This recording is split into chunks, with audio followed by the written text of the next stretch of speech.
Commercial vehicles के अगस्त के बिक्री के आंकड़े आ गए हैं और अगस्त में कंपनी की जो बिक्री है वो 4.5% बढ़कर 5,000 के पार निकल गई है। इन आंकड़ों को समझाने के लिए, आगे का आउटलुक बताने के लिए हमारे साथ कंपनी के एमडी और सीईओ विनोद अग्रवाल मौजूद है। विनोद जी नमस्कार, स्वागत है आपका। तो कमर्शियल व्हीकल सेगमेंट ने काफी बुरे 3-4 साल देखे हैं और इस साल की शुरुआत से हमने काफी अच्छी रिकवरी देखी है, लेकिन इस मंथ के अगर मैं आंकड़े देखूं तो मैं एक चीज हाईलाइट करना चाहूंगी। अगर मैं पिछले 3 महीने के नंबर्स देखूं ओवरऑल, वोल्वो कमर्शियल, आयशर के कमर्शियल व्हीकल्स के नंबर्स, तो जून में 5800 से ज्यादा यूनिट्स आपने बेची, जुलाई में 5300 से ज्यादा, और इस बार ये आंकड़ा है 5000। तो रिकवरी तो हमने देखी है 3-4 साल के बाद, लेकिन ये मंथ ऑन मंथ बेसिस पे जो नंबर्स थोड़े कम दिख रहे हैं, ये थोड़ी कोई सीरियस कंसर्न है, कोई चिंता दिख रही है या डिमांड अभी भी इंटैक्ट है? कोई सीरियस कंसर्न नहीं है, क्योंकि अगस्त के महीने में मॉनसून के कारण पूरी इंडस्ट्री जो है वो थोड़ी सी डाउन होती है, क्योंकि जब बारिशें होती हैं तो जो ट्रक ऑपरेटर्स होते हैं, जो कंस्ट्रक्शन के ट्रक्स हैं, वो इतने नहीं बिकते हैं। तो ये मॉनसून के कारण है, ये टेम्परेरी है। ये अभी इस मंथ से अभी फेस्टिव सीजन भी शुरू हो जाएगा अगले महीने से, तो आपको इंडस्ट्री जो है वो अच्छी ही रहने की उम्मीद है। ओके, अच्छा, आपने पहले भी ये बात मेंटेन की है कि अगर हम साल दर साल भी कंपेयर करें तो नंबर्स में ग्रोथ दिख रही है। वो ग्रोथ हमने FY22 के ओवरऑल कमर्शियल सेल्स में भी देखी थी, लेकिन FY23 की बात करें तो कितनी ग्रोथ आप एक्सपेक्ट कर रहे हैं अपकमिंग डिमांड को ध्यान में रखते हुए? अगर आप पूरी इंडस्ट्री का देखते हैं, जो कमर्शियल व्हीकल इंडस्ट्री अगर 3.5 टन के ऊपर वाली देखते हैं अगर, तो पहले 5 महीनों में इंडस्ट्री में ग्रोथ आई है 88%, और अभी इंडस्ट्री है हमारी 172,000 3.5 tonne and above including exports.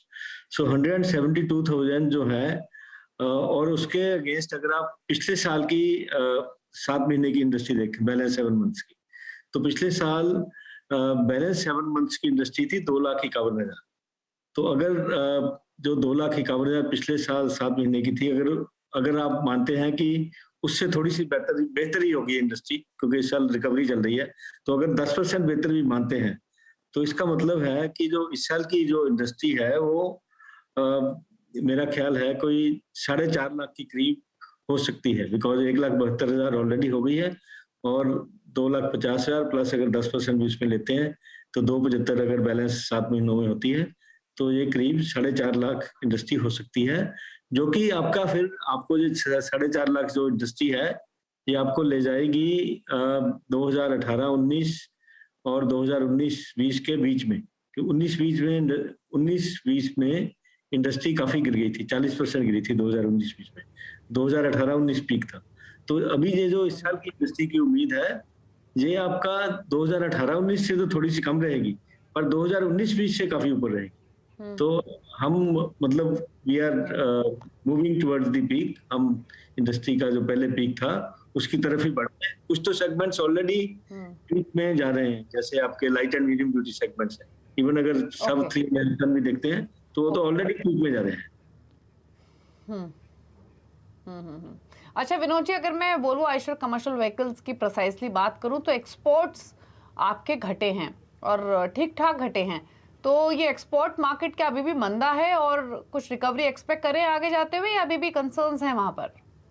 Export market में अभी कंसर्न जो आए हैं वो साउथ एशिया की मार्केट्स, जैसे बांग्लादेश है, नेपाल है, श्रीलंका में तो ऑलरेडी फॉरेन एक्सचेंज का काफी जबरदस्त प्रॉब्लम चल रहा था। अभी बांग्लादेश और नेपाल में भी थोड़ा फॉरेन एक्सचेंज का शॉर्टेज है, इस कारण से वहां से एलसीज नहीं खुल रही, तो उसके कारण से बांग्लादेश की मार्केट काफी इम्पैक्ट हुई है पिछले महीने। पर मेरे को उम्मीद है आने वाले समय में बांग्लादेश में प्रॉब्लम सॉल्व हो जाएगी।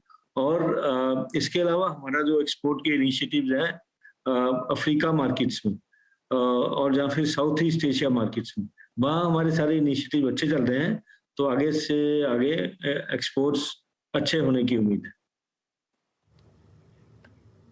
ओके, चलिए उम्मीद यही करते हैं विनोद जी कि आगे एक्सपोर्ट्स भी बेहतर हो और साथ ही डोमेस्टिक डिमांड भी इंप्रूव करे, फेस्टिव सीजन में आपकी खूब बिक्री हो, यही विश करते हैं। थैंक यू सो मच, आप शो में आए और क्विक कमेंट आपने किए सेल्स नंबर्स पर और आगे के आउटलुक पर। रुक रहे हैं इसी के साथ एक ब्रेक के लिए, लौटेंगे तो कुछ और स्टॉक्स पर करेंगे चर्चा। आप देखते रहिए मिड कैप ऑन।